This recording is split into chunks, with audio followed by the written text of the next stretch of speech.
Hi, it's Blair from Yorkton Toyota here. Today I want to show you about Apple CarPlay and Android Auto, which is standard on every 2021 Toyota.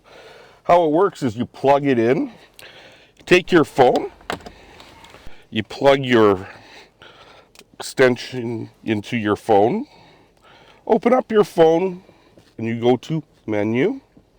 As you can see, the Apple CarPlay icon has come up. You hit your Apple CarPlay, and then right away your apps will come up as certain apps as you can use on your phone.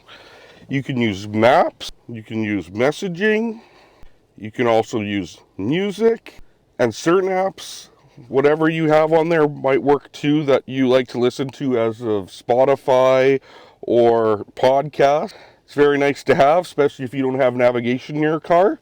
If you have any questions, feel free to give me a call at 782-2233 or give me a call on my cell at 641-2548.